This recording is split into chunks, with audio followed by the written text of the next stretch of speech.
In the endless online debates about how we engage with media, one fascinating rift has emerged around games like Helldivers or Warhammer 40k, which heavily draws from the militaristic, fascistic aesthetics of Starship Troopers. The conflict isn't new. On one side, you have people who revel in the hyper-militaristic, jingoistic fun of it all, loving the absurdity of slogans like "enforcing democracy" in a system that's obviously authoritarian. On the other, critics, often media-literate types, lambast them for failing to get the satire, accusing fans of secretly loving fascist ideals or indulging in them without realizing it's all a joke. But these criticisms are missing the mark. The question isn't whether the satire is understood. It's far more interesting and revealing to explore why people immerse themselves in these fictional authoritarian worlds, while being perfectly aware of their satirical nature. What critics misunderstand is that this kind of engagement isn't naive or mindless. Instead, it's something more layered. It's something I call meta-enjoyment, where players willingly step into the role of enforcer or foot soldier of an oppressive system with full awareness of its absurdity. They enjoy both the narrative and the critique simultaneously, finding depth in the very tension between these layers. This phenomena is something that I named meta-irony. This isn't just about Helldivers, Warhammer 40k or Starship Troopers as isolated cases. It's reflective of a deeper cultural dynamic where people are drawn to narratives that offer clarity and conviction, even if those narratives are authoritarian. There is something being revealed here, something many critics don't want to admit. People don't just tolerate fascist or communist narratives because they're satirical. They crave the sense of order, purpose, and direction these ideologies provide, even when presented ironically. And this craving is not just a glitch in modern engagement with media, it's a feature. Let's start with the specific example of Helldivers. You're cast as soldiers of Super Earth, a system where democracy is enforced with heavy weaponry and cheerfully authoritarian slogans. The community around the game takes the premise and runs with it.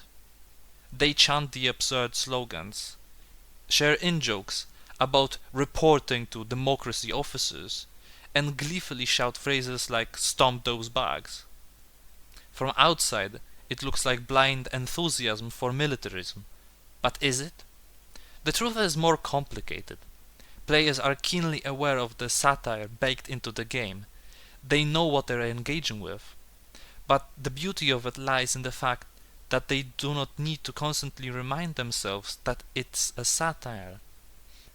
They can enjoy the power fantasy, the camaraderie, and the absurdity of being part of this authoritarian system without guilt. This meta-enjoyment, a sincere and ironic engagement at once.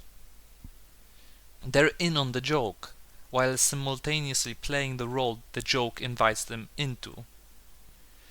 And this duality, this ability to live in both worlds at once, is deeply reflective of how we, as culture, handle ideology today.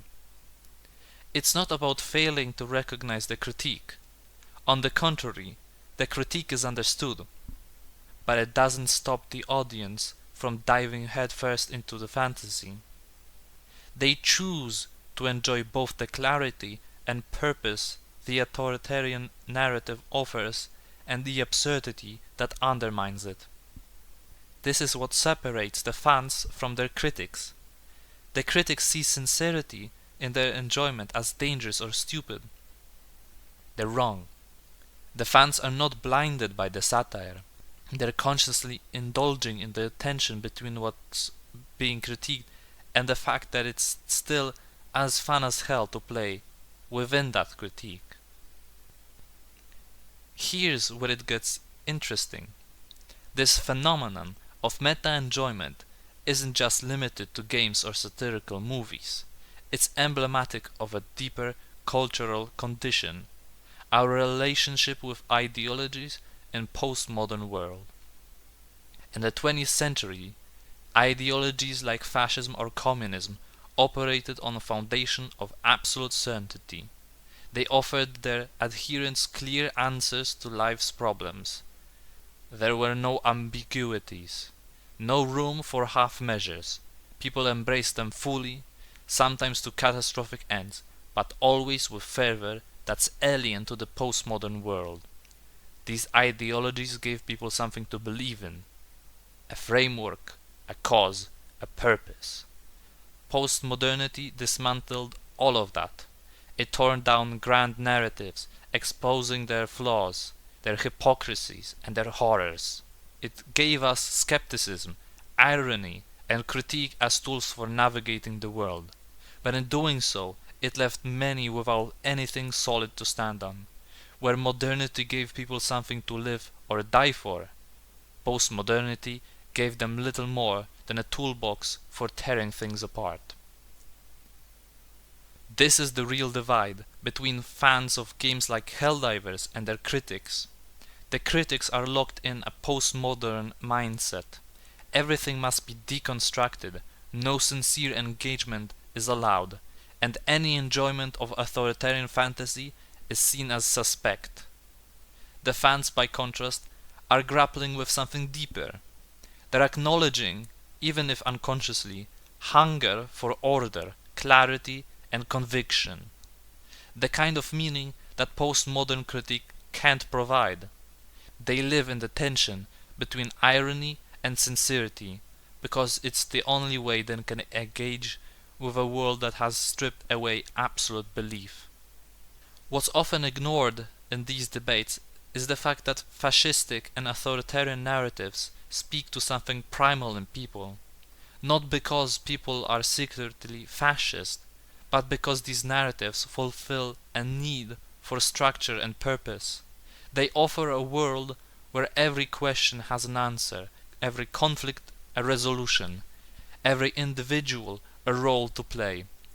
Even if the ideology is flawed or outright monstrous, the certainty it provides is alluring in a way that irony or critique cannot fully replace. The rise of meta-enjoyment, the ability to live in the tension between critique and indulgence, is a response to this void. People want to believe in something, but they've been taught to distrust all belief. So they engage with narratives that offer belief systems, even ironically, because it allows them to taste conviction without fully committing to it. But this can only go so far. As Dostoevsky understood, humans cannot live indefinitely in the state of half-belief. The yearning for something sincere, something absolute, will always emerge. Dostoevsky saw this crisis coming. His works are filled with characters grappling with the loss of faith, not just in religion, but in any kind of higher order. Even Karamazov's rejection of God in The Brothers Karamazov is a rejection of belief itself. And yet, this rejection leaves him in torment. By dismantling belief, he finds himself in a moral void, one that no amount of intellect or critique can fill. This is the same void we can see in postmodern culture. The relentless deconstruction of ideologies left us with nothing to hold on to, and meta-enjoyment is a symptom of this condition. It's a way of engaging with belief systems without fully committing to them, a way of playing with the order without succumbing to it. But it's not enough. Dostoevsky understood that humans need more than critique. We need belief, conviction, something that gives life meaning beyond the endless game of irony and satire. The fascination with games like Helldivers, films like Starship Troopers, is not a naive embrace of fascism, but a reflection of a deeper cultural hunger. People are drawn to these narratives because they offer a taste of certainty and purpose, even if it's framed ironically. Meta-enjoyment lets us live in the tension between belief and critique, but it also reveals the limits of this mode of engagement. At some point, irony and meta-awareness fail to satisfy. As Dostoevsky warned, humans need something more, something sincere to believe in. This is the real truth at the heart of this debate. The enjoyment of authoritarian fantasy is not just about satire or irony. It's about craving for clarity, order, and meaning in a world that has stripped these things away.